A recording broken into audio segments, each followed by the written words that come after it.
All right, welcome to this example here where we're going to go through a word problem and how we can use cosine law in order to solve it. Whenever we see a word problem, the first thing we want to do is try to draw a diagram to represent what is happening. And sometimes that diagram can be a challenge, but the important thing is that once the diagram is drawn, then somebody else can come and see, oh, that is where a mistake was, or that is why you got the answer you got. So if there's a problem, it always helps to have a diagram to figure out where that problem is. And actually to solve can sometimes be very helpful because we know where things are and we can label them appropriately. So here's our question. We have a Coast Guard ship that is checking in on some ships. Okay, so here we have a port with a Coast Guard ship, and there happens to be another ship that is way over there, about 100 kilometers away. So the Coast Guard ship travels out there to that other ship.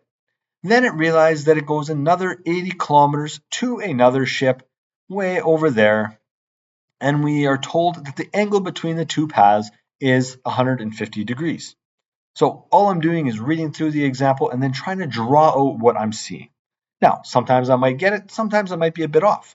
It's important that we try at least and then come up with our answers later on. Now, how far is the second ship from the port? So what is that distance right there?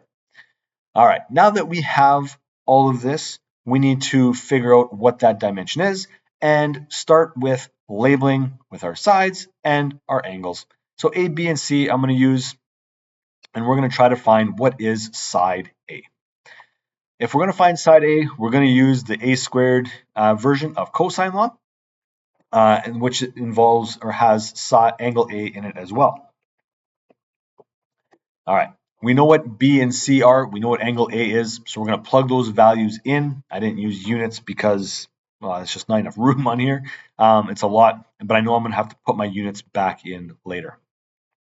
When I calculate this all together, whether I do it in pieces or whether I do it all in one string, I'm going to get A squared is equal to 30,256.40 and then some more decimal places afterwards. We take the square root of both sides, and we're going to get 173.94 kilometers as being the answer to how far the Coast Guard ship is away from the port, okay, or that second ship is away from the port. I hope that you were able to get this, okay? I hope that you were able to understand where those pieces were coming from, and I hope that you were able to figure out how to draw out this example as well. Thank you for watching. All the best. Have a wonderful rest of the day.